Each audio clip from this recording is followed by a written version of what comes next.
eu penso que o privilégio seja meu de poder compartilhar aqui um tempo com o pastor Ricardo, com todo mundo que está me recebendo aqui super bem, o Sérgio, o Renan. Eu estou sendo assim muito bem cuidado, e isso aí já revela a natureza da chácara. Eu sou membro da Igreja Plena em Icaraí, pastor Fabrini Viguier, que trabalha muito com o Ricardo, como todo mundo, fã do Ricardo, como eu também sou, e para mim é um privilégio poder conversar com gente como vocês, que são voluntários. Então, num mundo onde graça tanto individualismo, tanto egoísmo, tanta gente que só olha o próprio umbigo, que só pensa nos seus próprios interesses, só o fato de você estar num ambiente com tanta gente que tira do seu tempo para fazer alguma coisa, já é um lugar diferente. Então, eu me sinto muito confortável aqui, até porque eu também gosto de ser voluntário, seja na igreja, seja no trabalho eclesiástico, mas também gosto de ser voluntário na sociedade civil. Eu trabalho no movimento negro, e sempre que eu digo isso, muitas pessoas estranham e olham para mim e ficam assim, mas William, não lhe falta algo? E aí eu digo que sim, a gente falta um país com menos racismo, com menos discriminação racial. Então, gosto desse trabalho, também tenho trabalhado na minha área de educação, conseguindo bolsa, dando aula de graça, conseguindo livro. Eu sou um dos donos da editora que publica parte dos meus livros, e eu virei dono da editora porque ninguém queria publicar o meu livro. Então, eu levei para 5 editoras, fui rejeitado pelas 5 editoras, e a Bíblia fala claramente que, assim como o ferro afia o ferro, o homem afia o seu companheiro. Então, quando eu fui rejeitado, e eu tenho uma história de rejeição bastante grande, hoje eu sou juiz federal, fui primeiro colocado para delegado, para juiz, para defensor, quarto para professor da UF, mas antes de ser aprovado e aprovado em primeiro lugar, eu fui reprovado várias vezes. Eu fui reprovado no concurso para o Colégio Naval, fui reprovado para oficial de justiça, fui reprovado para promotor de justiça, depois fui reprovado para defensor público, depois fui reprovado para juiz de direito. Não desisti, estudei mais 1 ano e meio, 14, 16 horas por dia, e aí no final de 1 ano e meio fiz concurso para juiz de direito de novo, e aí finalmente fui reprovado mais uma vez.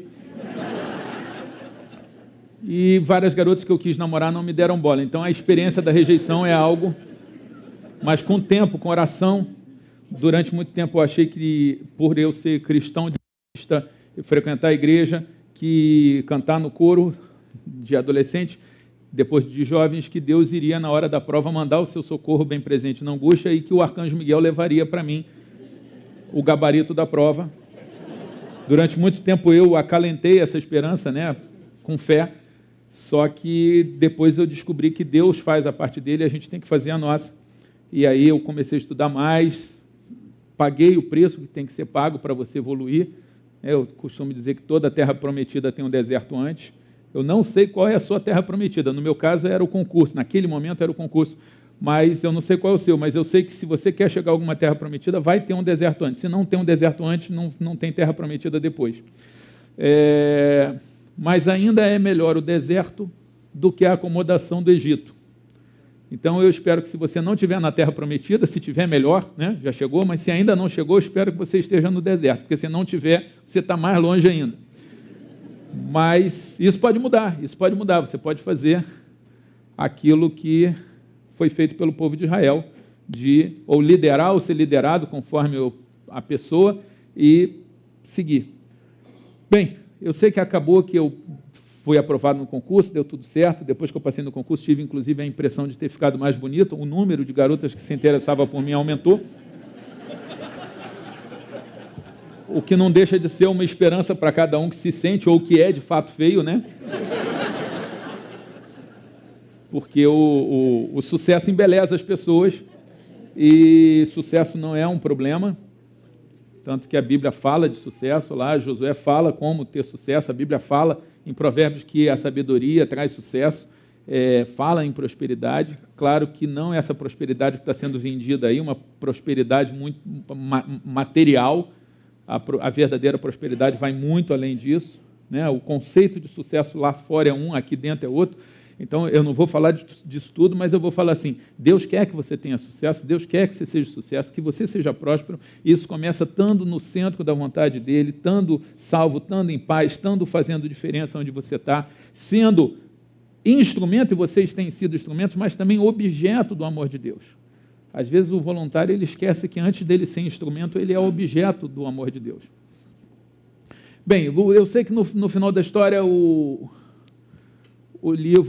escrevi um livro sobre como passar em concurso, por motivos bíblicos, porque a Bíblia fala para você tratar o outro como gostaria de ser tratado, e eu, quando eu era reprovado, procurava gente que já tinha passado, pedindo ajuda sobre como estudar, como passar, porque eu precisava passar, eu precisava pagar, eu queria ter meu carro, eu queria poder pagar minhas contas, parar de viver de mesada, e todo mundo que eu procurei sempre deu resposta muito amorosa. Um cara falou, se vira, outro dá teu jeito, outro falou, isso é problema seu, outro se empertigou e fala, faz o que eu fiz, vai estudar.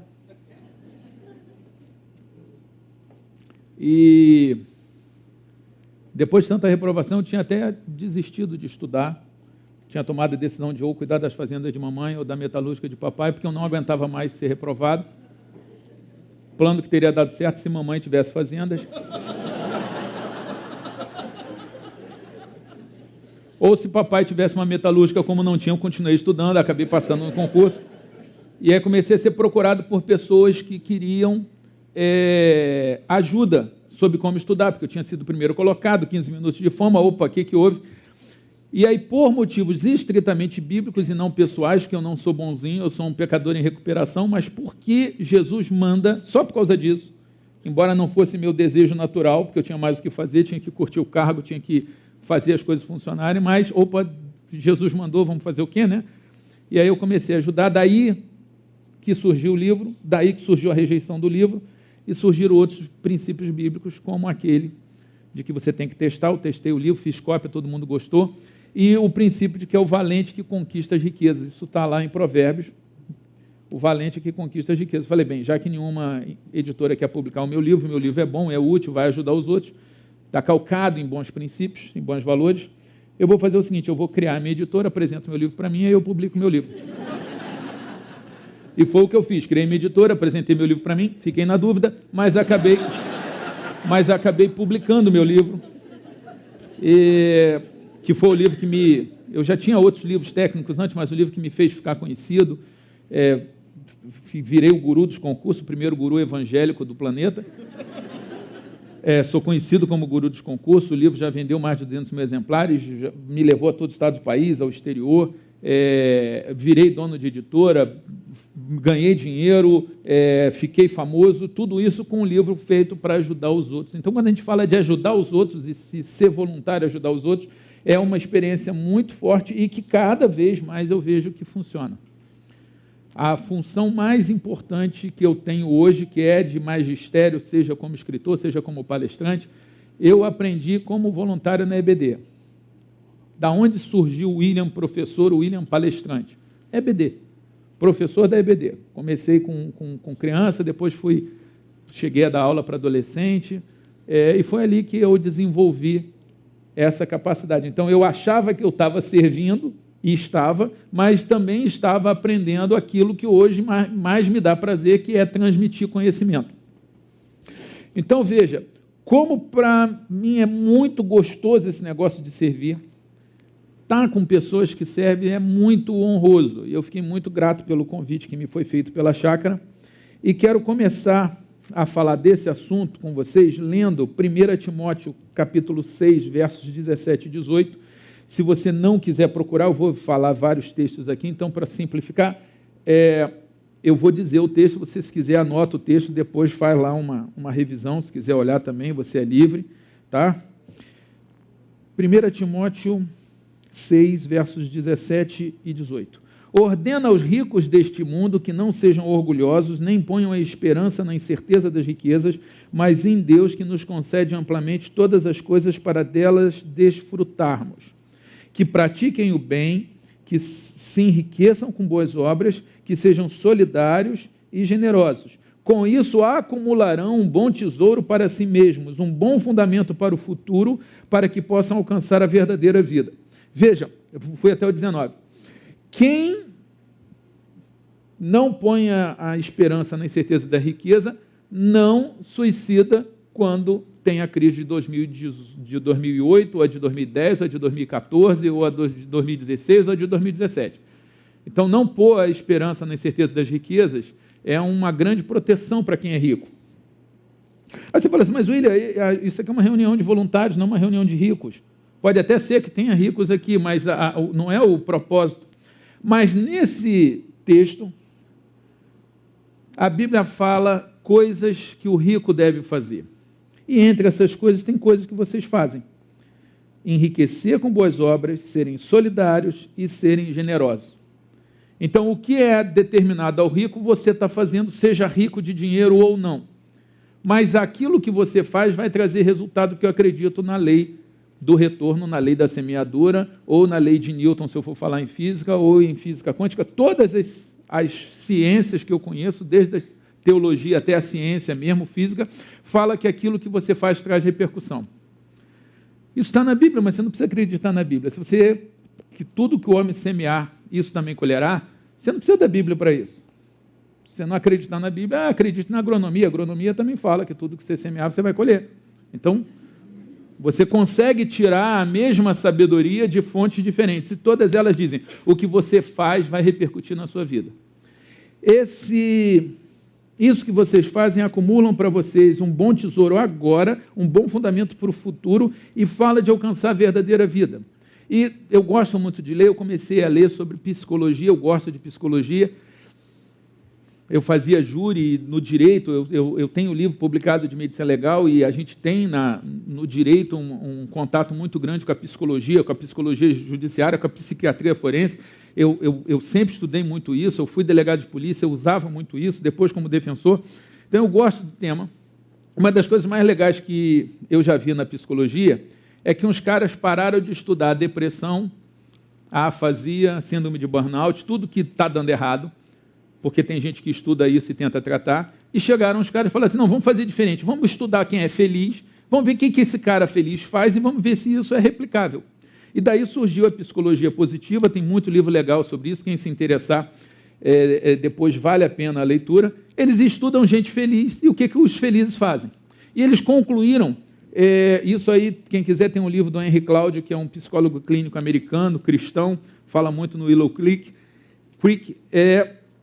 pessoas felizes agem, elas não ficam paradas, elas fazem alguma coisa, como por sinal vocês fazem. Pessoas felizes se associam com outras pessoas felizes. Não só eles se associam, mas se associam com pessoas felizes. Aí eu pensei assim, caramba, quer dizer então que se você quer ser mais feliz, você tem que andar com gente feliz? Aí talvez você sinta culpa e fale assim, mas peraí, eu vou andar com alguém feliz por egoísmo, para eu ser mais feliz? Que coisa feia, não é um pouco feio? Eu estou andando com alguém feliz para ser mais feliz? Gente, o cara é feliz, ele não está preocupado se você está fazendo isso para ser feliz também. Ele está bem. Então você pode andar com gente feliz, vai te fazer bem, entendeu? Não tenha medo de andar com gente feliz, que ele não está preocupado com isso, porque ele está feliz demais para estar preocupado. Eu espero que você pegue isso, porque felicidade e infelicidade, entusiasmo e falta de entusiasmo, ânimo e desânimo, tudo isso é viral, tudo isso é contagioso. Você entra em ambientes que você vai pegar um dos dois ou infectar um dos dois. Pessoas felizes são generosas. Os estudos mostram que a generosidade ativa no cérebro as mesmas áreas que o sexo e a alimentação.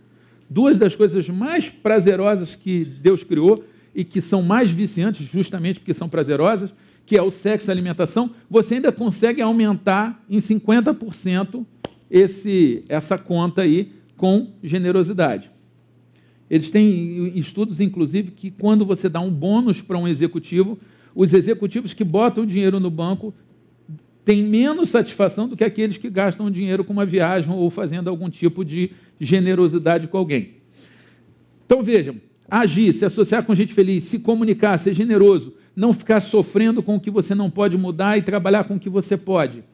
Porque tem gente que passa a vida sofrendo com o que não tem ou que nunca vai ter e não aproveita o que tem e não trabalha pelo que pode ter. E, por fim, trabalhar por algo maior que eles mesmos. Ou seja, não viver unicamente para si e focado em si. Isso são características das pessoas felizes. Se você não é feliz e começa a fazer isso, vai aumentar o seu grau de felicidade. A felicidade ela não muda se você tem um acidente, fica paraplégico, ou se você ganha na loteria, em 2 anos você volta para o nível inicial de felicidade. Tem estudo que mostra isso. Então, coisas tão díspares, ao longo de 2 anos, não vão fazer diferença na felicidade. Mas esse tipo de comportamento faz. Então, se você quer ser mais feliz, ou fazer alguém ser mais feliz, faça essa pessoa fazer essas coisas. E vocês fazem. Ao estudar psicologia positiva, eu vi que esse texto, que eu originalmente pensei que Deus tinha escrito para os ricos ajudarem os pobres, eu descobri que não. É um texto onde Deus procura proteger os ricos deles mesmos. Os ricos de sua própria riqueza. Dizendo assim, olha, ok, você é rico, mas toma cuidado que se você não fizer essas coisas, você vai se ensimesmar e você vai acabar se transformando numa pessoa muito infeliz. E os níveis de depressão, de medicação e de suicídio entre as classes mais altas comprovam que realmente os ricos que não tomam esses cuidados acabam transformando a riqueza de algo que pode ser muito útil em algo muito ruim. Então, qual é meu primeiro elogio para vocês? Qual é a primeira coisa que eu gostaria de deixar para você? Justamente esse texto, que é um texto que fala de coisas que vocês fazem, de agir, de ser generoso, de fazer boas obras. Vocês têm feito isso. Isso produz efeito. Primeiro, produz efeito em Deus. Deus é impactado pelo que você faz. E eu vou ler alguns textos aqui para vocês, eu vou deixar alguns textos que falam disso de uma forma muito clara. Textos bíblicos. O segundo efeito que causa é o efeito no outro. Porque quando você ajuda o outro, você produz várias coisas. Você produz, por exemplo, gratidão. Eu sei, porque eu conversei com a liderança aqui da igreja, com os pastores, quando me convidaram, eu falei, olha, sobre que tema que eu vou falar, para quem que eu vou falar, o que é para eu falar, qual é a abordagem que vocês querem, eu tenho que, e isso é um princípio bíblico, eu tenho um livro sobre as leis bíblicas de sucesso, esse livro ficou bem conhecido, vendeu 250 mil exemplares, foi um dos 10 mais vendidos segundo a Veja de 2013, chegou em primeiro. O que eu fiz nesse livro? Eu botei princípios bíblicos que me deram sucesso. E quando você quer ter sucesso, uma das principais formas de você ter sucesso é servir o outro. A outra forma é você ser útil ao outro. Aquele que cuida da figueira deve comer do seu fruto. Aquele que trata bem o seu patrão será honrado. Então, existe esse princípio. Então, se eles me chamam para falar, eu falo assim, o que as pessoas estão precisando ouvir, estão querendo ouvir, o que você quer que eu fale para as pessoas? E nessa conversa com a liderança da chácara, eu vi o quanto que eles são gratos a vocês, quanto que eles admiram vocês, quanto que eles falam assim, esses caras que seguram, se não fosse esses caras, não estava acontecendo. Uma das pessoas que me pegou está aqui desde o início, eram 6 pessoas, e o plano era que fossem 80, hoje já passaram de 1.500. E como é que isso acontece? Com o trabalho de vocês. Então, vocês geram gratidão. Às vezes, vocês geram gratidão na pessoa que você ajuda. Mas não se iludam, às vezes gera ira, raiva e ressentimento. Tem até uma frase engraçada, eu nunca te ajudei, por que você está me tratando tão mal?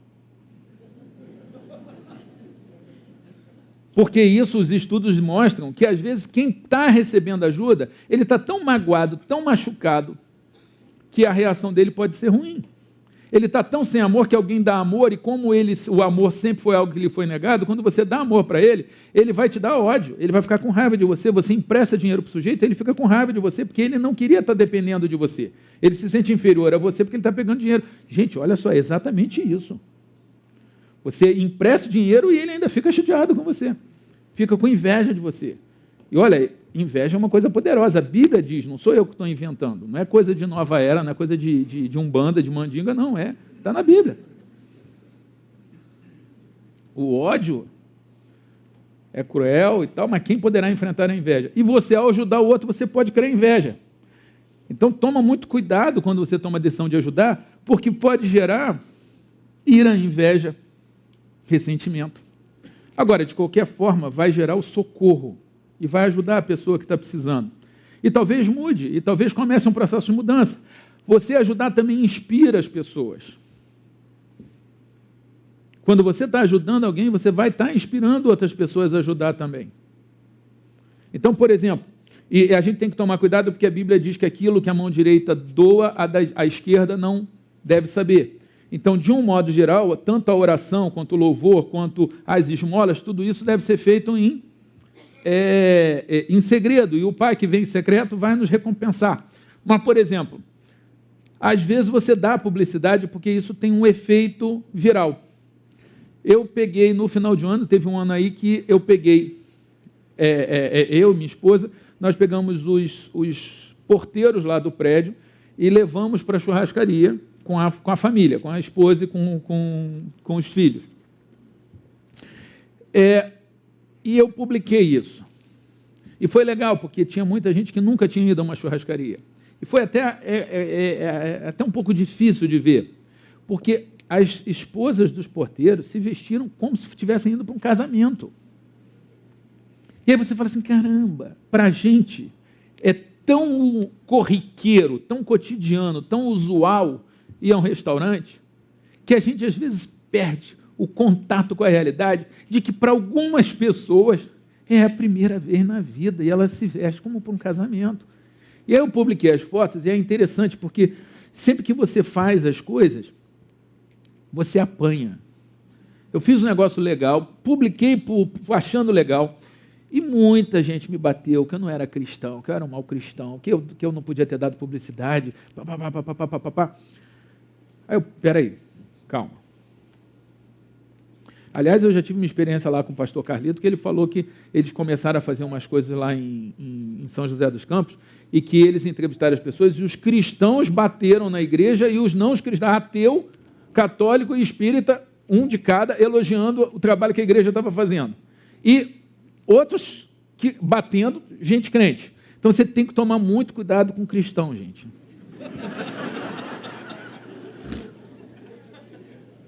A gente não pode esquecer que as coisas mais maravilhosas que eu já vi no mundo foi o cristão que fez. Agora, quando a gente faz a lista das coisas feias, olha, infelizmente a gente também está bem mal representado em termos de violência, em termos de intolerância. E não podemos esquecer que Jesus teve mais problemas com os religiosos do que com os não religiosos. O fato é, eu publiquei aquilo ali, e aí muita gente começou a gostar, muita gente começou a criticar, eu coloquei que eu sou um formador de opinião, eu coloquei... teve todo um discurso, mas o resumo foi o seguinte, várias pessoas disseram assim, mas eu não tenho dinheiro para levar para a churrascaria. E eu falei assim, não é a questão de dinheiro. Se você comprar uma caixa de bombom e levar uma caixa de bombom para ele, falar, isso aqui é para você comer com a sua família, vai ter um impacto fantástico, e não é tão caro.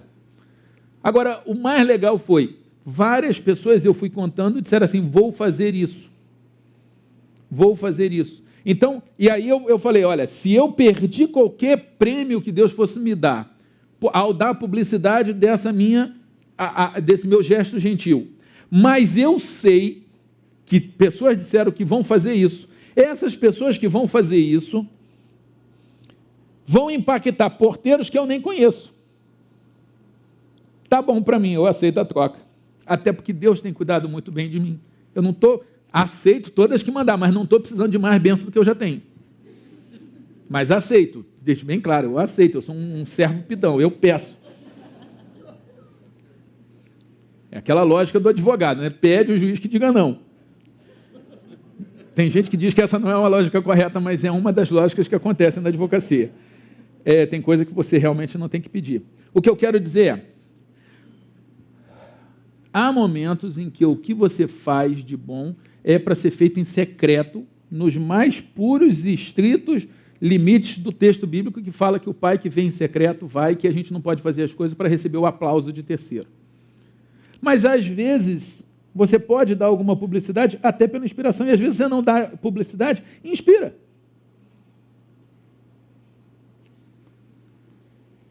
Eu estava no cinema, vi 2 meninos, e aí estou dando a publicidade aqui, já vou perder a benção. Eu estava no cinema e vi aqueles menino mais pobre, que fica ali circulando, e com aquele olho comprido, querendo ver filme. E eu cheguei, paguei, quais filmes você quer assistir? E paguei, comprei o ingresso. Não contei para ninguém. Mas teve um sujeito que depois me mandou um e-mail e falou, ó, eu te conheço, eu sou bem conhecido por causa de atividade profissional, eu te conheço e eu vi o que você fez.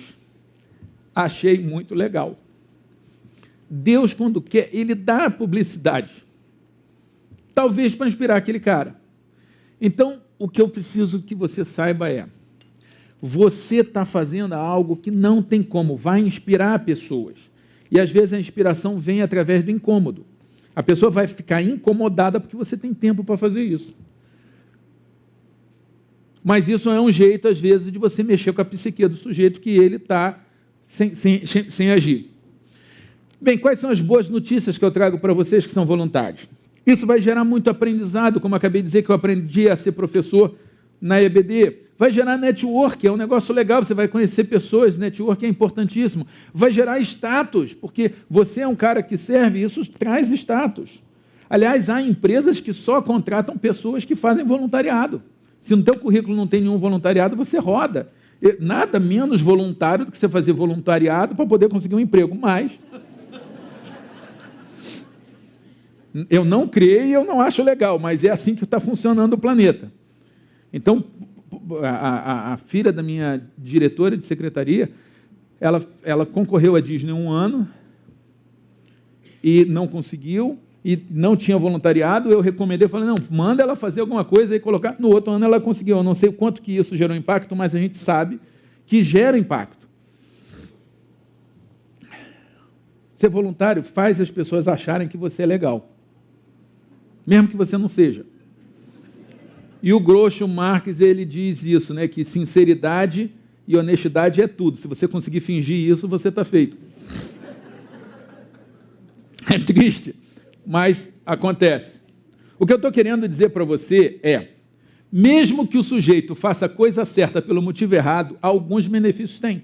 A gente sabe que tem senhoras da alta sociedade que pegam a criança lá na favela e leva para passar um dia em Ipanema. E tem tudo do bom e do melhor. Eu acho isso uma crueldade com a criança, porque ela só vai sair dali com uma consciência ainda maior do quanto que ela tem. Mas a senhora se sente muito bem. Ela não está fazendo isso para a criança. Ela está fazendo isso para ela. Agora, se a criança estiver precisando de uma roupa e ela der a roupa para se sentir bem, a criança vai sair aquecida. Para mim está valendo. Então, às vezes, mesmo o motivo errado acaba gerando algum fato positivo. Vai te produzir felicidade, como prova a psicologia positiva. Vai trazer bênção para você, porque a Bíblia diz lá muito claramente, aquele que me serve será honrado por meu Pai, João 12, 26. Mateus 10, 42 diz com toda clareza, nem um copo d'água que você dê em nome de Deus, ou para servir ao Senhor, será esquecido. Olha só, das duas, uma, você acredita na Bíblia ou você não acredita na Bíblia. Você não é obrigado a acreditar na Bíblia, mas se você acredita na Bíblia, desculpe, você tem que acreditar que nem um copo d'água que você dê vai ser esquecido. Mas isso mostra,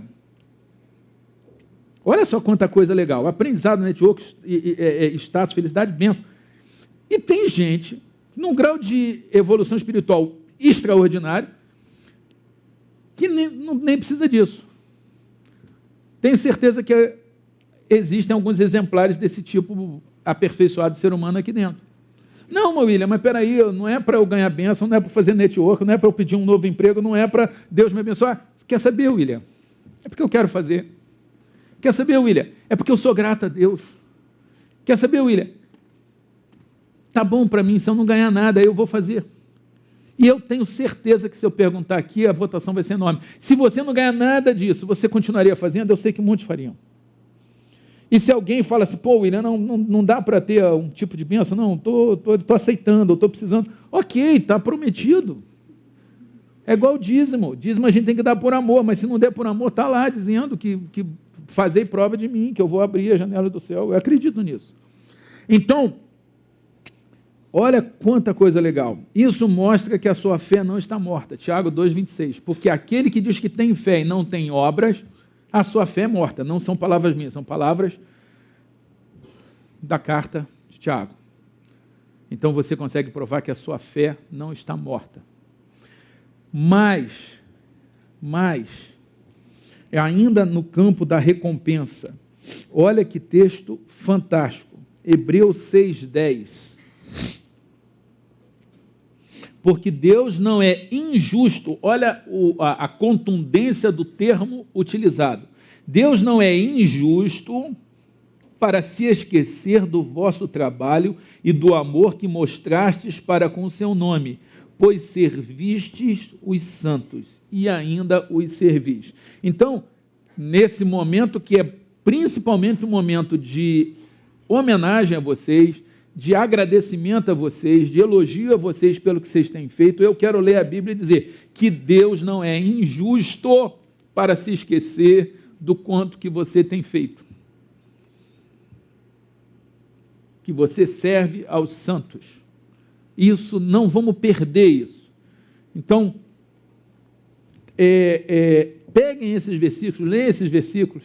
Espero que a gente alcance um grau de maturidade espiritual e de relacionamento com Deus, que a gente faça essas coisas porque é o que Deus quer, é o que alegra a Deus. Mas não vamos esquecer que cada uma dessas coisas boas advém do seu voluntariado. E de todas as coisas, a que mais me emociona é a que está em Mateus 25:34. Essa realmente é a que mais mexe comigo. Mateus 25, verso 34 diz: então, a gente está falando do sermão, estamos no sermão profético, palavras do nosso Senhor Jesus Cristo, que diz que quando o Filho do Homem vier na sua glória e os anjos com ele, ele vai se sentar no seu trono e as nações vão se reunir diante dele, e ele vai separar as ovelhas dos cabritos, e ele diz: então o Rei Jesus Cristo, nosso Salvador, dirá aos que estiverem à sua direita: vinde benditos de meu Pai, possuí por herança o reino que está preparado desde a fundação do mundo, porque eu tive fome e me deste de comer, tive sede e me deste de beber, era estrangeiro e me acolheste, precisei de roupa e vocês me vestiram, estive doente e vocês me visitaram, estive na prisão e vocês foram lá me ver. Então os justos perguntaram: Senhor, quando que te vimos com fome e te demos de comer? Quando te vimos com frio? Como te vimos como estrangeiro e te acolhemos? Ou precisando de roupa e te vestimos? Quando te vimos doente ou na prisão e fomos te visitar? E o rei responderá: em verdade vos digo que sempre que o fizestes a um destes meus irmãos, alguns textos falam aos pequeninos, vamos lá, fizeste a um destes meus irmãos, ainda que dos mais pequeninos, a mim o fizeste. Veja, todo filme que eu vejo da crucificação, tem aquela parte em que Simão Cirineu vai lá e carrega a cruz para Cristo. Eu fico pensando quando a mulher samaritana, que Jesus estava com sede, e ela consegue dar água para Jesus. Tem uma boa conversa com ele, mas deu água para Jesus. Eu fico imaginando se eu gostaria muito de conseguir voltar no tempo e fazer alguma coisa pelo Jesus, mas o Jesus mesmo, o real lá, o para valer, o que vem em carne. E isso é impossível para a gente. Mas Jesus diz que quando a gente faz isso com alguém, ele considera que foi feito a ele. Gente, você consegue imaginar que coisa absolutamente fantástica é você ter a oportunidade de dar um agasalho para Jesus com frio? É Jesus estar preso, e ele já esteve preso, e você ir lá e visitar e trazer um pouco de conforto. Cara, de todas as coisas do voluntariado, a que mais me emociona é essa. É a oportunidade de fazer algo para Jesus, porque ele diz, é para mim, assim como quando a gente está trabalhando, Jesus diz, a Bíblia diz, Efésios 6, para a gente trabalhar para o nosso patrão como se fosse para o próprio Jesus. Isso é um princípio pesado, é duro, é difícil, até porque às vezes o patrão parece mais com o diabo do que com Jesus, mas a Bíblia fala, olha, ainda que você tenha por patrão o diabo, você trate ele como se fosse o próprio Jesus. É óbvio que isso vai impactar aquele ambiente, é óbvio que isso vai alegrar a Deus, é óbvio que isso vai trazer benefício para você profissional, porque nem que ele tenha que, você vai ser o último a ser demitido. Porque ele vai falar, pô, esse cara me trata como se eu fosse o próprio Deus, cara, eu vou segurar o cara aqui. Ou o primeiro a ser promovido, não sei como é que está a empresa. Essas são as coisas boas, essas são as coisas legais do serviço. Mas há más notícias. O voluntariado que você pratica também lhe submete a riscos que vão além da inveja, do ressentimento de algumas pessoas. Você corre alguns riscos. Se você falar assim, William, mas será que vale a pena? Óbvio que vale a pena, mas você tem que ter consciência dos riscos que você sofre ao estar aí nesse lugar de quem serve, aí no lugar de quem é voluntário. O primeiro risco, todo mundo conhece a história lá de Marta e Maria? Quem conhece, lembra a história de Marta e Maria? Alguém não lembra? Levante a mão. Tá, então vamos lá. Vou ler para você. Prosseguindo viagem, Jesus entrou num povoado e uma mulher chamada Marta recebeu-o em casa. Sua irmã, chamada Maria, sentando-se aos pés do Senhor, ouvia a palavra. Marta, porém, estava atarefada com muito serviço. E aproximando-se, disse, Senhor, não te importas que a minha irmã me tenha deixado sozinha no serviço? Dize-lhe que me ajude. E o Senhor lhe respondeu, Marta, Marta, estás ansiosa e preocupada com muitas coisas. Algumas traduções falam, estás afatigada com muitas coisas, estás atribulada com algumas coisas, mas uma só é necessária. E Maria escolheu a boa parte, a qual não lhe será tirada. Veja, qualquer visita que se recebe, você vai arrumar a mesa, você arruma a casa, você vai servir alguma comida, você vai... E foi justamente o que Marta fez. É o que vocês fariam. E Marta fala assim, a preguiçosa da Maria...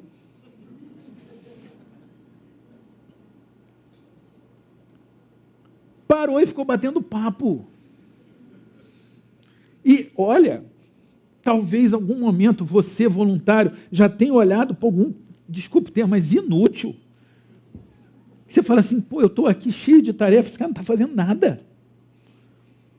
Mas, pelo menos nesse caso aqui, quando Marta vem reclamar e pedir Jesus dá uma, tipo assim, bota ela para trabalhar também, bota ela para ser voluntária também, Jesus diz, Marta, olha, você está estressada demais, Marta.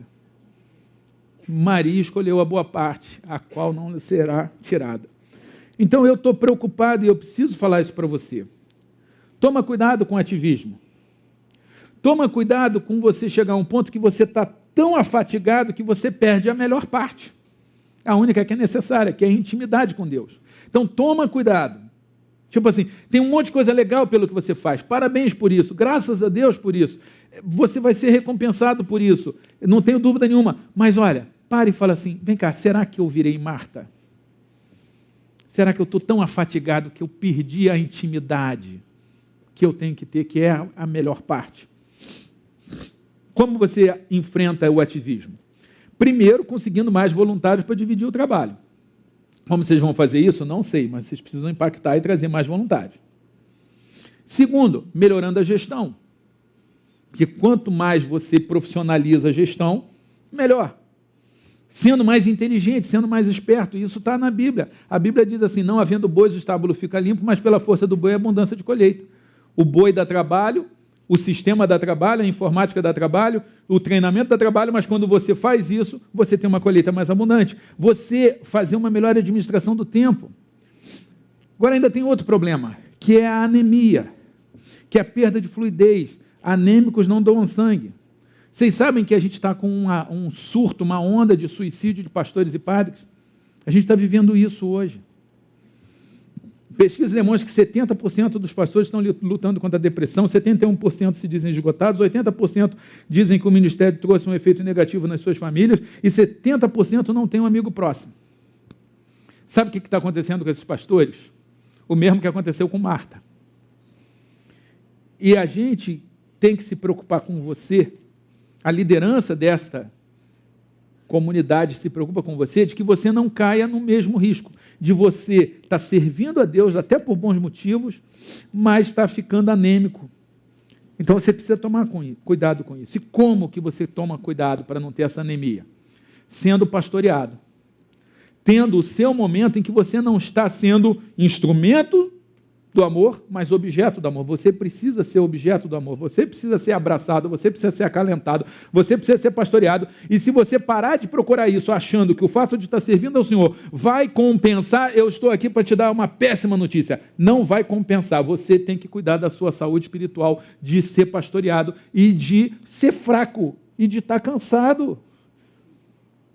E de olhar e se observar e falar assim, opa, peraí, eu preciso de algum tipo de apoio. Esse apoio pode ser desde reduzir a sua carga de trabalho ou não, ou então melhorar o seu trabalho. Qual? Eu não sei, eu não conheço o seu caso, mas você precisa olhar para você e você precisa estar junto com o seu líder para você não passar por esse problema, que é um problema que acontece na vida espiritual, na vida de serviço.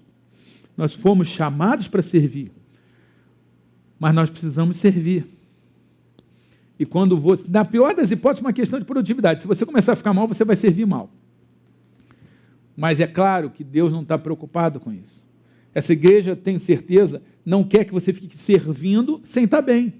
Não, e o nome disso é capitalismo. É lá fora. Ou então de comunismo, porque também tem no comunismo esse tipo de negócio. É lá fora. Tem outro risco que você tem, que é o risco do irmão mais velho, na parábola do filho pródigo. Que o irmão mais velho, ele realmente achava que o pai devia alguma coisa a ele, porque ele trabalhava e porque ele obedecia. E ele ficou ressentido, e ele ficou mal-humorado, e ele não mostrou amor pelo irmão mais novo. Ele queria manipular o pai. E chegou a um ponto do relação, olha, ele era o filho obediente, ele é o filho que trabalhava, mas houve um momento que ele vira para o pai e fala, eu tenho te servido como um escravo. Meu irmão, minha irmã, se você está aqui como voluntário e está se sentindo escravo, para tudo, mete o pé no freio, procura o teu líder, procura o teu pastor e fala assim, olha, eu tenho um problema. Eu perdi a intimidade. E o pior é que nesse estado você nem aproveita o que o pai tem. Porque quando o filho mais velho fala isso, o pai fala, filho, eu estou com você está comigo, a gente está debaixo do mesmo teto, a gente convive, tudo que eu tenho é seu, filho. Você está aí reclamando que eu matei o boi cevado para o teu irmão, está reclamando que nunca te dei um cabrito para você fazer um churrasco com seus amigos. Era só pegar o cabrito, era só pedir o cabrito, não precisava nem pedir, mas que pedisse. O teu irmão pediu a herança toda e eu dei.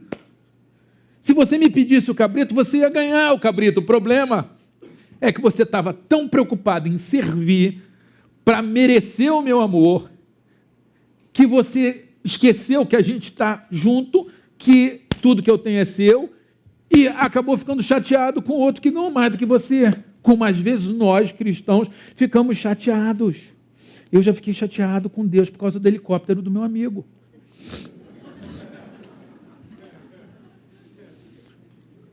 Dono de universidade me levou para uma palestra, fomos no helicóptero dele. Gente, que beleza aquilo.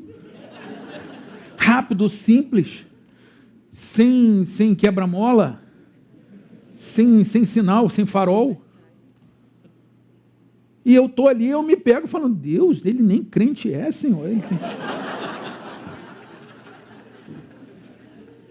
Inveja. Só que eu já desenvolvi ferramentas contra a inveja. E uma ferramenta dessa é você abençoar. Senhor, Martinho Lutero diz, você não pode impedir que o pássaro passe em cima da sua cabeça, mas você pode impedir que ele faça ninho. Então, a inveja passou por cima da minha cabeça, mas não vai fazer ninho. Senhor, o Senhor me perdoa por eu estar com inveja do Wallace.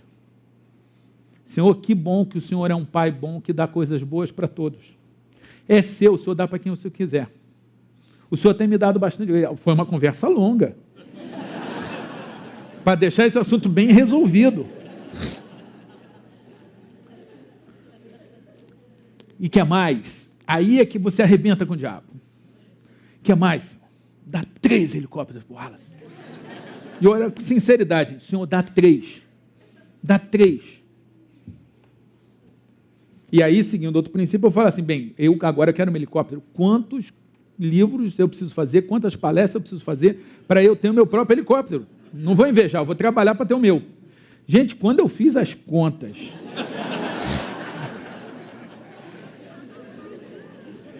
eu comprei uma coleção de CD de música clássica para ouvir no meu carro. Porque eu vi que não cabia na minha vida, do jeito que ela aconteceu, o trabalho e o custo de um helicóptero. Eu ia ficar igual Marta, atarefado e afatigado com muitas coisas. Ia perder o que é necessário, a boa parte. E a rigor eu também não preciso de carro. Mas na minha vida cabe um carro. Eu não sei como é que é o seu caso, mas eu sei que você precisa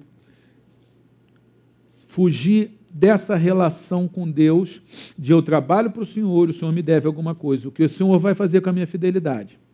Porque isso é uma relação infantil, que às vezes a gente tem. Se você tiver nenhum problema, estamos em fase de crescimento ainda, todos nós. E outro risco que você corre é o risco da estagnação. Ezequiel 47 é um texto que parece muito difícil, mas é um dos textos que eu acho mais maravilhosos da Bíblia. Depois você vai ver, depois se você quiser tem uma pregação minha, que eu vou deixar aqui o link só sobre isso, aonde fala que o profeta ele vai saindo do templo, que representa Deus, conduzido por um homem que representa Jesus Cristo, e ele está na água, que representa o Espírito Santo, e ele anda 500 metros e a água está pelo pé, e depois mais 500 metros e está pelo joelho, e depois mais 500 metros e está pelo lombo, e depois ele anda mais 500 metros e a água está tão profunda que ele tem que passar a nado.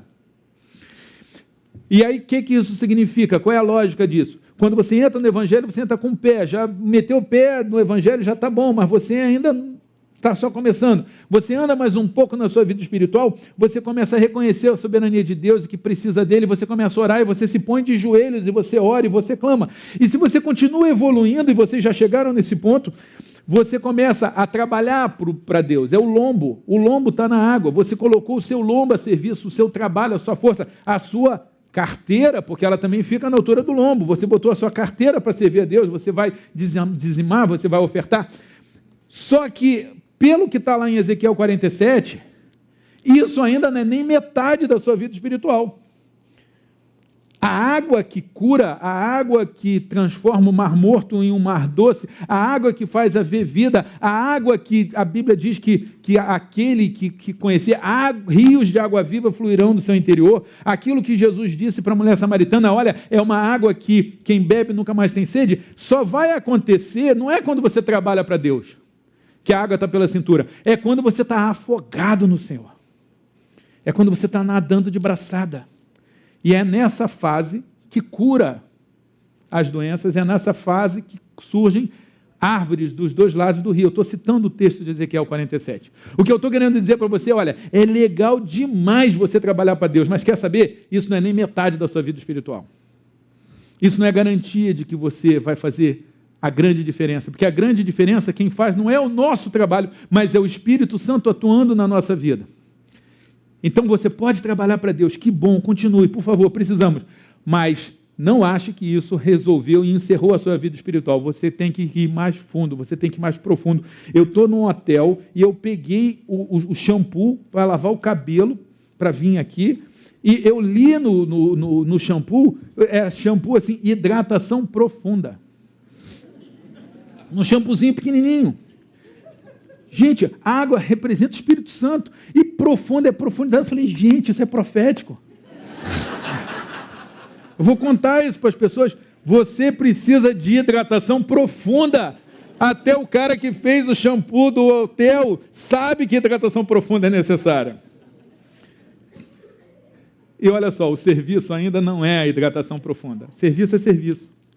A hidratação profunda é você deixar o Espírito Santo dominar você, conversar com você, a intimidade, a coisa necessária que Maria, preguiçosa, conseguiu.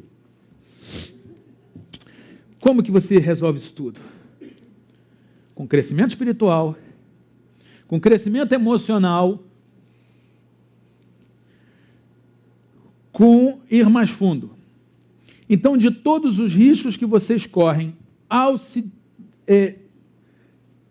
colocarem à disposição da comunidade para servir, eu quero dizer que cada risco traz consigo um desafio que, se superado, vai contribuir para o seu crescimento espiritual. O fato de você fugir do risco só vai fazer você fugir do crescimento. Porque é quando você serve que você vai se aborrecer, que você vai sofrer ingratidão, que você vai precisar se organizar, que você vai precisar administrar seu tempo, que você vai precisar aprender a ser liderado, para depois poder aprender a liderar, para depois poder fazer a coisa mais importante da liderança, que é criar novos líderes. Você vai se sentir injustiçado, e aí é que você vai precisar lidar com um conceito de injustiça. Agora, se você não quer servir, ok, vai dar muito menos trabalho, mas você vai perder toda essa evolução.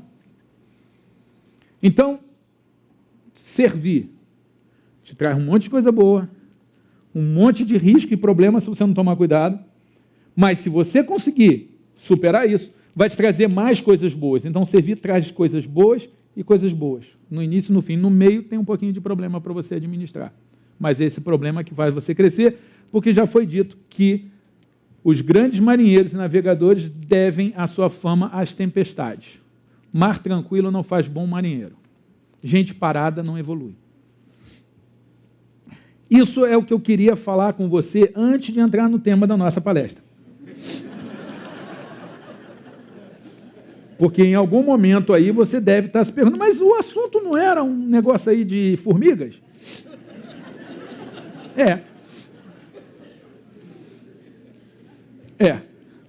Mas fique tranquilo, a gente tem um limite, certo, de tempo que vai ser cumprido, mas eu não podia deixar de falar essas coisas.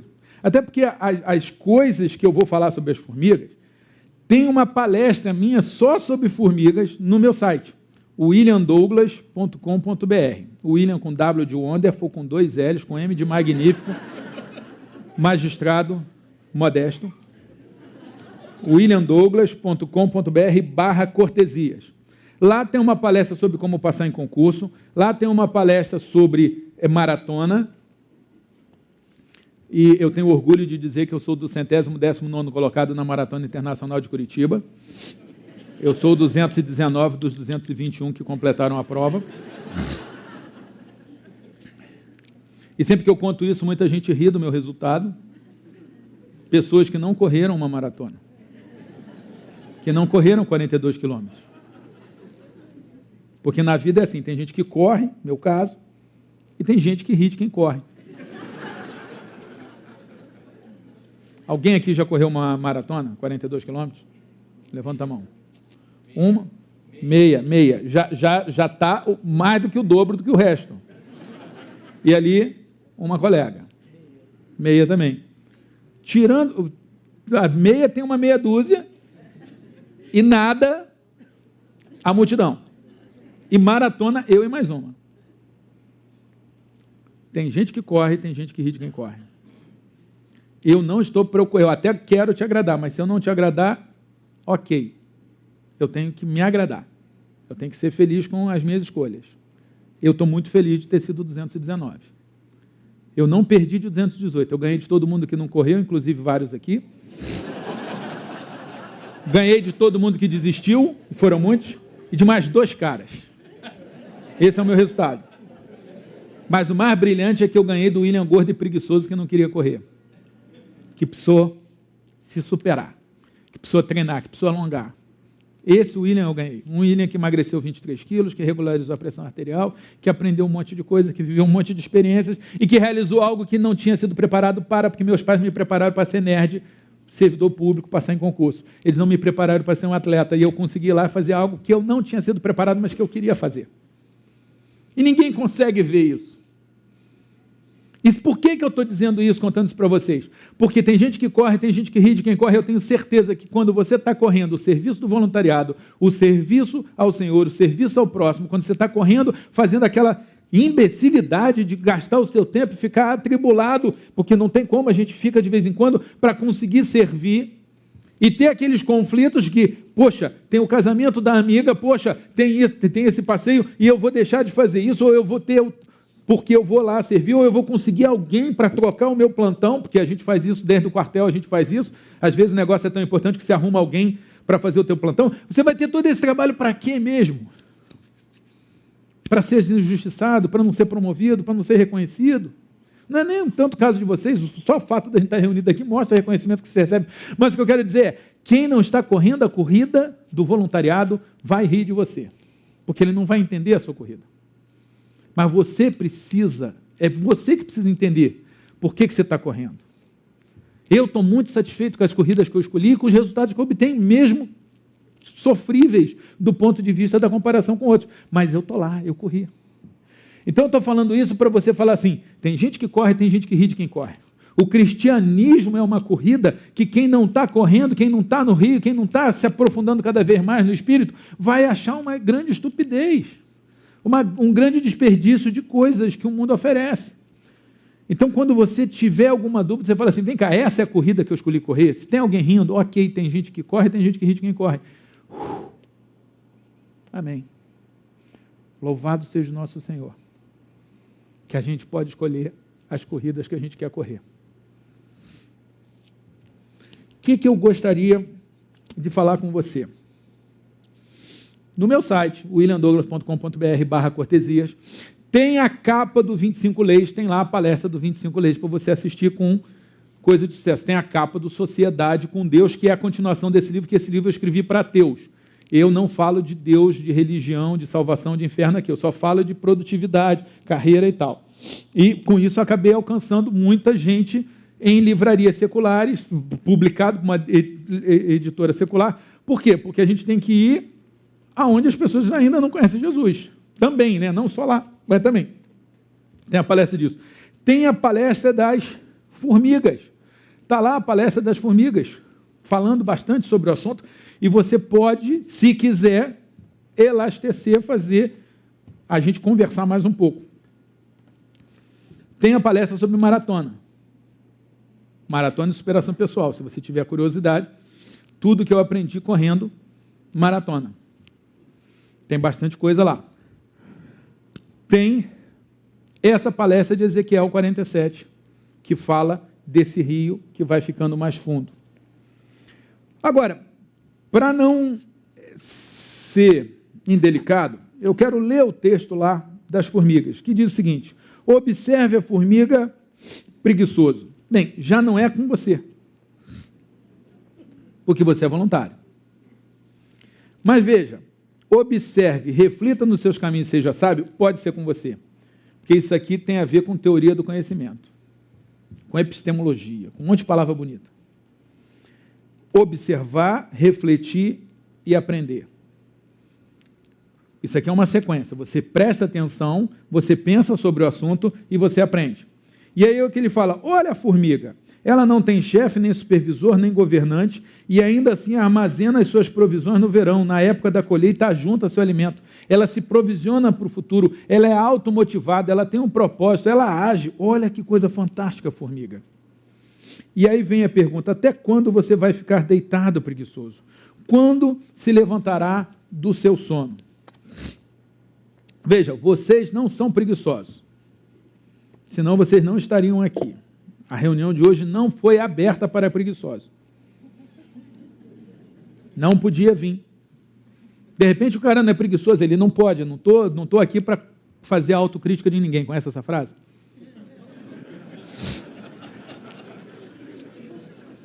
Essa é boa, né? Eu não estou aqui para fazer autocrítica de ninguém. Cada um tem, o examine-se, o homem é a si mesmo. Eu não estou dizendo que o cara que não é voluntário é feio. Talvez seja a Maria que está ficando com a melhor parte e a gente está achando que a gente é que está servindo ao Senhor. O que eu estou querendo dizer é, você que está aqui não é preguiçoso. Mas você que está aqui talvez tenha alguma coisa na sua vida que você esteja deitado. E eu não vim aqui só para falar com o voluntário que existe dentro de você. Eu quero colher essa oportunidade para falar com o universitário que existe em você, com o mestre que existe em você, com o escritor que existe em você, com o paraquedista que existe em você, com o pintor que existe em você, com o cantor que existe em você, com aquele sonho, com aquela coisa que você já deixou de lado, que você já desistiu porque você tentou e não conseguiu, ou porque você acha que está velho, ou porque você acha que é incapaz, ou porque você achou que não atende os padrões de terceiros. Gente, eu como corredor, eu não atendo os padrões de terceiros, mas eu gosto de ser corredor. Eu faço poesia, eu não acho, algumas pessoas gostam da minha poesia, mas eu não estou na Academia Brasileira de Letras. Minha poesia não me levou até lá, mas me levou até eu ser poeta. Se alguém não gosta da minha poesia, lamento muito. Gostaria de agradar, mas eu escrevo. Quero que você saia daqui falando assim, o que está deitado na minha vida, o que morreu na minha vida, que vai ouvir hoje a palavra de Jesus que diz, levanta, toma a tua cama e anda. Não é o voluntariado, você já faz isso. Mas é aquela outra coisa que você nem sabia que eu ia tocar no assunto, mas que eu estou tocando agora. O que é que morreu na sua vida que você vai ressuscitar hoje em nome de Jesus com aquela palavra profética que ele falou para o paralítico? O que está paralisado na sua vida? De repente a vida romântica, a sua vida romântica paralisou. Depois de 20, 30 anos de casamento, paralisou. Gente, em nome de Jesus, vamos ressuscitar esse morto. Você vai voltar azarado, você vai fingir que o seu marido, que sua mulher ainda não são seus, que você não conquistou, que não está casado, que não está com anelzinho, e vai falar assim, eu vou conquistar essa pessoa, e olha que você leva uma grande vantagem, aliás, várias. Primeiro que você já fez isso uma vez, você vai conseguir fazer de novo. Segundo que você tem muita experiência. E terceiro que você já dorme com essa pessoa, olha que vantagem. Você já está conseguindo até levar para a cama, só que está faltando o deserto antes. A sua saúde. Aquele exame médico que você não faz, que você está fugindo. Aquele check-up anual que pode salvar a sua vida. Levanta, toma a tua cama e anda.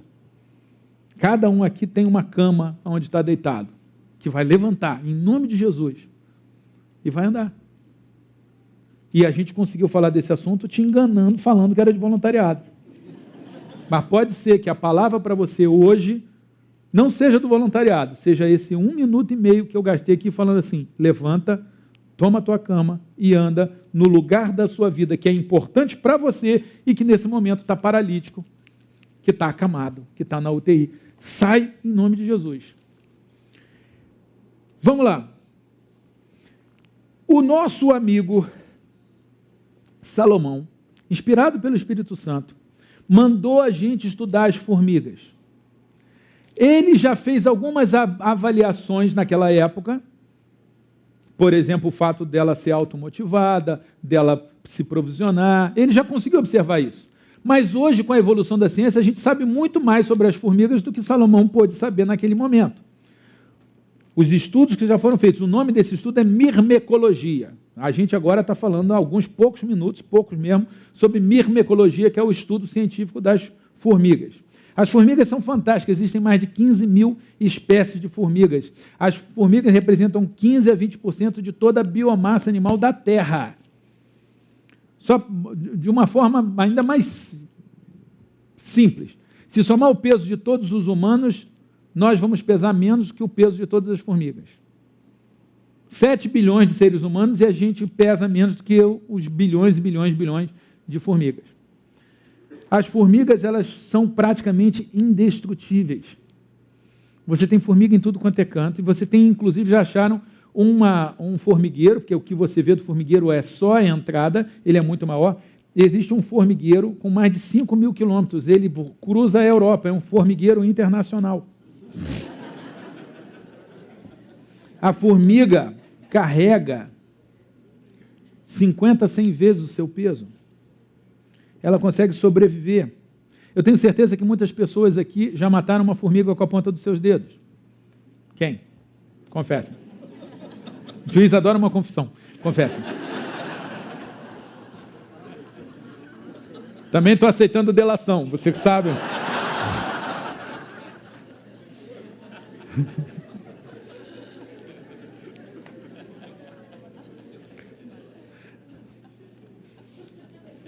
E quem aqui já correu de formiga porque elas trabalharam em equipe? Levanta a mão.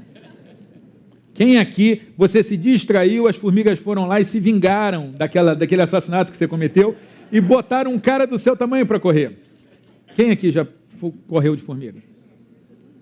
O que eu quero dizer, presta atenção, quando você fica sozinho lá fora, no mundo, ou quando você fica sozinho fazendo o trabalho, o mundo ou o diabo vai e mata você com a ponta do dedo.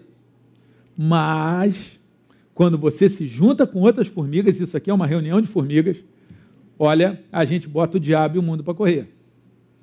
A grande força da formiga é o trabalho em equipe. A grande força da formiga é que cada uma faz o que tem que fazer para proteger o seu formigueiro. E olha, vocês estão fazendo isso. Só que sempre a gente pode melhorar um pouquinho, sempre você pode se transformar numa formiga melhor. Sempre você pode se transformar em alguém que pensa melhor no formigueiro e alguém que cuida melhor das suas tarefas. Olha que coisa fantástica. As formigas, elas têm rainha, macho, soldado, operário, coletora, jardineira e enfermeira. Eles têm tudo isso dentro do formigueiro. A formiga não come a folha, ela leva a folha, ela deixa a folha lá, criar fungo, e eles ficam cuidando lá dentro do formigueiro. Eles comem o fungo da folha. São coisas que a gente pode aprender? Pode. Por exemplo, todas as formigas são importantes para o formigueiro. Isso está lá em 1 Coríntios 12. Que o pé não é mais importante do que a mão ou do que o olho. E é muito comum em qualquer trabalho em equipe, eclesiástico ou não, que as pessoas sempre querem as posições de comando. E não acham valor nas posições mais humildes. Mas são as posições mais humildes tão importantes quanto, porque elas fazem parte do funcionamento do formigueiro. E nada mais interessante para você crescer do que você começar lá de baixo. Eu tenho certeza que o fato de eu ter sido servidor público, serventuário de justiça, me ajudou muito a ser um juiz melhor. Eu tenho certeza que o fato de ter feito o trabalho do soldado me fez ser um oficial melhor no Exército. Então, para que essa pressa de ser reconhecido e crescer e liderar? O trabalho menor, ele te habilita, ele te dá experiência. E para que essa preocupação do outro subir mais do que você? Quanto mais o cara que está embaixo de você sobe, mais, melhor para você. Agora, vamos lá, sabe qual é a diferença que faz uma formiga virar operária, ou jardineira, ou enfermeira, ou soldado? O tipo de alimentação que ela recebe no seu estado larvar. A gente está falando aqui de qualificação. Você quer servir mais, ou você quer ser promovido, você tem que se qualificar. Como você se qualifica? Estudando, com experiência. Por exemplo, lá em Veneza, você não tem uma universidade para você fazer aquele vidro, qual é o nome? Murano. Murano, você passa 14 anos com outro mestre, que faz o Murano. Depois de 14 anos, eles consideram você pronto. Não tem um curso, não tem uma universidade. Então, às vezes você aprende, é na universidade, é no curso, é na palestra, é no livro, às vezes é ficando do lado de quem sabe fazer. Mas não pode ter pressa, porque senão não sai um bom fazedor de Murano. Queria desafiar você a isso. Gente, olha que coisa fantástica, eu vou deixar para vocês aqui. Trabalho em equipe, eu separei, olha, valorizar todos, 1 Coríntios 12, 12, depois se vocês quiserem eu passo esses versículos aí. Você precisa ter intimidade com o teu trabalho, você precisa conhecer. Você precisa conhecer o estado das suas ovelhas. Você precisa perguntar, assim como o ferro afia o ferro, aquela história, você tem que perguntar. Dedicação, Eclesiastes 9:10, ser leal, Tito 2:10, tratar o outro como gostaria de ser tratado, Mateus 7:12, chegar a acordo, Amós 3:3, ser útil para o outro, ser útil para a instituição, para a organização, Provérbios 27:18. Todo mundo sair ganhando, um não ganhar sozinho, Provérbios 11:24. Aprender com o companheiro. O ferro afia o ferro, eu disse agora há pouco, Provérbios 27:17. Outros conselhos ótimos para trabalhar na equipe, Romanos 12, de 7 a 21. Formiga se provisiona, formiga se comunica. A formiga ela se comunica através de feromônios ou feromonas, que é uma substância que ela exala, que ela produz e exala, e que é a forma de comunicação. Quando uma formiga sai e acha comida, o caminho que ela fez para a comida, ela deixa um rastro de feromônio dizendo, olha, tem comida lá na ponta. E a outra vai atrás. Se surgir um obstáculo, elas vão criar um outro caminho e vão deixar o feromônio no outro caminho. Mas se elas acharem um predador, elas vão deixar um feromônio de perigo para a outra. Então, a formiga ela é capaz de dizer, olha, nessa direção tem comida, nessa direção tem uma vespa, que pode ser um problema para você. E as outras formigas são capazes de ouvir a outra. Gente, o Salomão, salvo por uma revelação divina, não pela ciência da época, não sabia disso. Mas ele falou para a gente estudar a formiga. Você tem sido capaz de não seguir os feromônios ruins, os exemplos ruins? Você tem sido capaz de ouvir os conselhos e procurar liderança para você seguir o feromônio correto? Agora, esse negócio de feromônio ainda é mais legal. Quando elas se encontram, nessa troca de feromônios, uma descobre se a outra está com fome ou não. E a formiga tem dois estômagos. Um é o estômago chamado social, que ela carrega a comida que ela vai, não a dela, mas a comida que ela vai levar para o sustento do formigueiro. E se a outra formiga está com fome, ela faz um fenômeno chamado trofolaxia. O que é isso? Olha só, isso aí, eu e o Davi Lago, que foi quem teve a ideia do livro, eu fui abençoado pelo Davi Lago, que a ideia do livro de formigas foi ele. A formiga, a gente foi estudar isso, começar a ler livros sobre formiga, por causa do nosso estudo seguindo Salomão. E a gente descobriu que a formiga, quando descobre que a outra está com fome, ela regurgita, em linguagem mais clara, vomita a comida que ela tem no estômago social para dar de alimentar a outra. Olha só, você não pode dar aquilo que você não tem. Anêmico não doa sangue. Se você não tem dinheiro, você não vai pegar dinheiro emprestado para emprestar para o outro, porque você não tem para dar. Então tem o estômago social e o estômago seu. Você toma cuidado, porque às vezes a mãe se endivida para resolver o filho, e se o banco não está dando dinheiro para o seu filho, o banco entende de dinheiro, minha senhora. Não vai ser você dar dinheiro e se endividar para o seu filho que vai resolver o problema do seu filho. Ao contrário, talvez isso seja uma continuação de um processo que adoeceu o seu filho. Mas isso é outro assunto que eu quero dizer. Você tem sido capaz de ouvir o outro e falar, o outro está com fome, e vomitar alguma coisa para dar para ele? Porque às vezes a fome do outro é ser ouvido. Às vezes a fome do outro é companhia. Às vezes a fome do outro é dinheiro emprestado mesmo.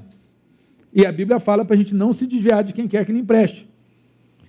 Definitivamente é um livro difícil. Também fala para a gente não se preocupar com a comida, nem com a bebida. Também fala para a gente não devolver o mal com o mal. Ao mesmo tempo, Jesus fez o que fez com os vendedores no templo. Mas isso aí são assuntos malucos. O que eu quero dizer é, vamos aprender com a formiga o seguinte, você tem que se comunicar. Os pastores estão passando por tanto problema porque eles não têm um amigo para se comunicar. Você precisa se comunicar. Você precisa ouvir. E isso é ainda mais sério com o homem. O homem é um bicho que se comunica menos. Todos os estudos mostram isso. O homem é mais calado. O homem não faz amizade, principalmente depois de mais velho. O homem nem a médico gosta de ir, nem com o médico ele gosta de falar. E é por isso que o homem tem, não só por isso, mas também por isso que o homem tem uma mortalidade maior. E nas minhas pesquisas eu descobri que quando a mulher gosta do cara, o cara vive mais 10 anos com saúde. Então, se você quer, eu li isso, a primeira coisa que eu fiz foi ligar para minha mulher e chamar ela para um jantar romântico. Eu vou fazer essa mulher gostar de mim.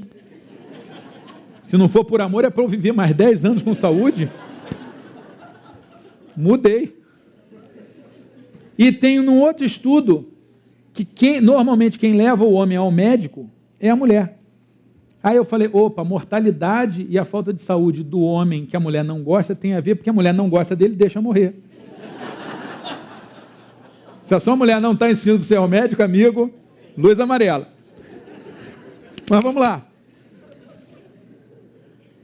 Meus amores, eu não falei de administração de tempo, eu não falei de desperdício, eu não falei de desfrutar do trabalho, coisas que as formigas também fazem, eu não falei de organização e planejamento, porque eu quis falar de outros assuntos antes que me pareceram necessários. Mas eu quero terminar com Provérbios 28, 13. Provérbios 28, 13 diz que quem encobre as suas transgressões jamais prosperará, mas quem as confessa e abandona alcançará misericórdia. O que eu queria te dizer sobre isso? de tudo que eu falei aqui, eu espero eu ter tocado em algum ponto que você fala assim, opa, isso eu posso melhorar, opa, isso aí eu acho que ainda tem alguma coisa a evoluir. O principal objetivo da nossa conversa hoje foi te elogiar, te agradecer, repetir que todos os prêmios que você vai receber, graças a Deus, é Deus que garante, porque se fosse eu que garantisse, ou a igreja, a gente pode ser que a gente não conseguisse, mas Deus diz que Ele não é injusto para se esquecer daquilo que você tem feito, que nem um copo d'água vai ser esquecido. Uau, isso é muito legal. Mas que a gente espera que você nunca faça isso, sacrificando a sua intimidade com Deus e perdendo a sua qualidade de filho amado e querido. Se você achou que alguma coisa aqui você pode melhorar, talvez o melhorar seja, poxa, eu estou fazendo isso aqui, mas eu não estou feliz, eu quero ser feliz servindo ao Senhor. Opa, isso já aconteceu com o filho pródigo, aconteceu com a Marta, tudo bem acontecer com você, vamos corrigir isso. Agora veja, quero deixar aqui palavras do Talmud, quem salva uma pessoa salva toda a humanidade. Quem salva uma pessoa salva toda a humanidade. Você nunca sabe o poder, o impacto do que você faz. Uma palavra amiga, alguém que você ajudou, um copo d'água pode ser o copo d'água que evitou o cara que morresse de sede, é o cara que vai mudar o mundo. Você não consegue prever, isso está na física quântica, o resultado das suas ações, mas uma coisa a gente sabe, que tudo que você faz de bom ou de ruim volta multiplicado para você e para o planeta. Então eu quero deixar esse estímulo para você. Quero dizer que o que você faz ecoa pela eternidade, até porque na eternidade você estará sendo recompensado por tudo que você está fazendo aqui. Queria muito que Deus abençoasse a sua vida e que você pudesse perceber todo o impacto daquilo que você faz. E se não perceber, confia em Deus e na física, porque tudo que você faz gera impacto.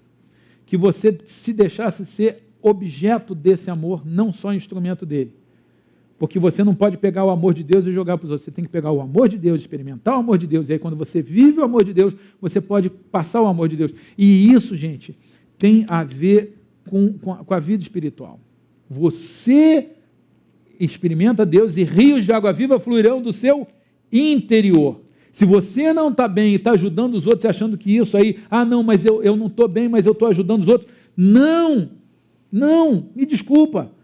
Mas a primeira coisa que Jesus quer é entrar no seu coração, é mudar o seu coração, é você estar bem. E você estando bem, vai fácil.